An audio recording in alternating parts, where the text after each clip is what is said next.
Bienvenidos a un nuevo capítulo de historia. Este mes Cuba celebra el 60º aniversario de uno de los eventos más significativos y más críticos en la historia de su revolución, la invasión de Bahía Cochinos. Una invasión lanzada por cubanos exiliados que buscaban derrocar a Fidel Castro y que estaban armados, entrenados y alentados por la CIA de los Estados Unidos. Pero, ¿cómo se llegó a este punto?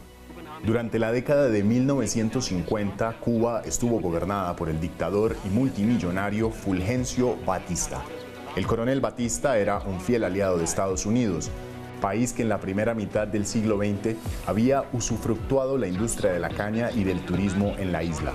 En los años a cargo, Batista aplastó cualquier signo de protesta y rebelión de sus opositores. Fueron los mismos años en que el abogado Fidel Castro, su hermano Raúl, los comandantes Camilo Cienfuegos y Uber Matos, el médico argentino Ernesto Che Guevara y un grupo de militantes que los seguían, planearon una revolución. Este grupo de guerrilleros se hacía llamar Movimiento 26 de Julio, en honor a la fecha de la toma fallida del cuartel Moncada en 1953, el primer intento de Fidel Castro de alzarse con el poder y por el cual fue enjuiciado y condenado a 15 años de prisión.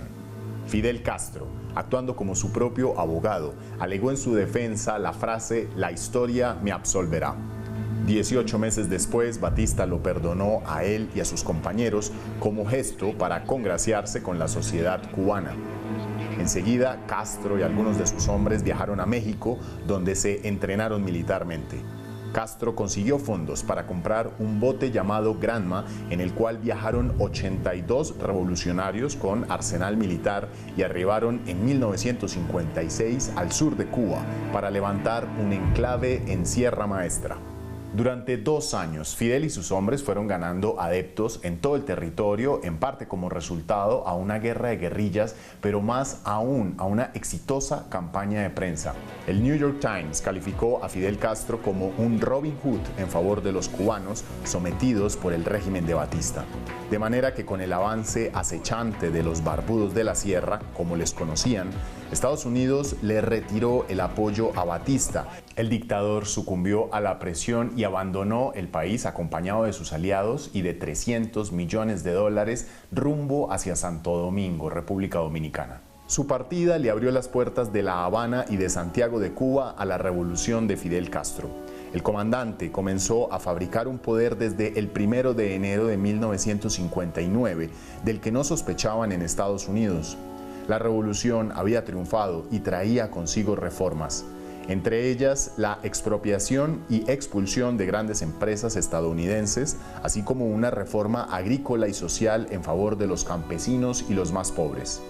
El vicepresidente Richard Nixon, advirtiendo una Cuba comunista, planeó secretamente una intervención militar en la isla como la única manera para frenar que se convirtiera en un satélite soviético.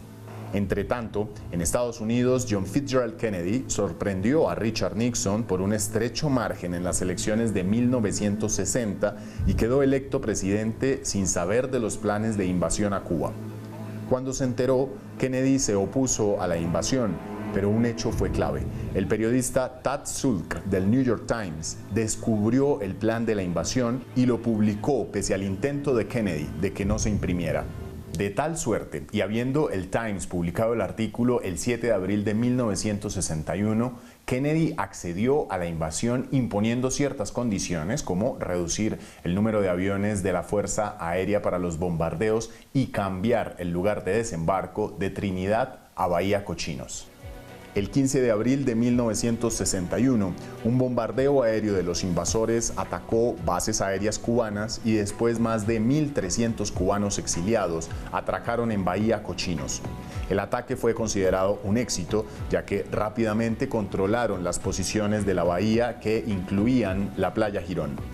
Pero ante la noticia, Fidel Castro movilizó tropas de forma masiva para contener la invasión.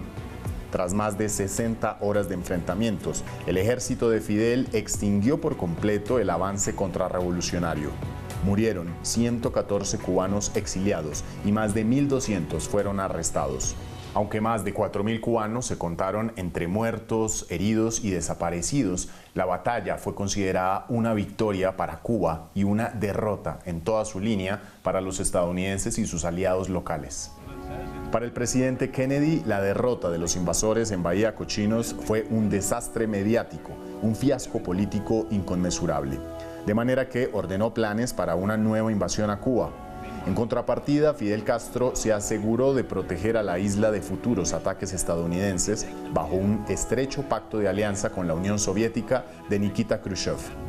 De modo que 43.000 soldados soviéticos se instalaron en Cuba para apoyar la legitimidad y la permanencia de Fidel en el poder. Con la victoria de Bahía Cochinos, Fidel Castro materializó uno de los mayores temores de los Estados Unidos en plena Guerra Fría, que Cuba se convirtiera en un satélite de la Unión Soviética armado con bombas nucleares y a tan solo 144 kilómetros de distancia. El embargo económico de Estados Unidos fue el precio a pagar por Cuba desde entonces y hasta nuestros días, un bloqueo que ha significado en sus etapas más difíciles un crudo desabastecimiento, un profundo aislamiento en una isla que ha sobrevivido desafiante frente al inmenso y poderoso Estados Unidos. Así concluimos. Soy Andrés Suárez Jaramillo. Gracias por compartir y comentar estas historias que las encuentran en los programas de France24.com.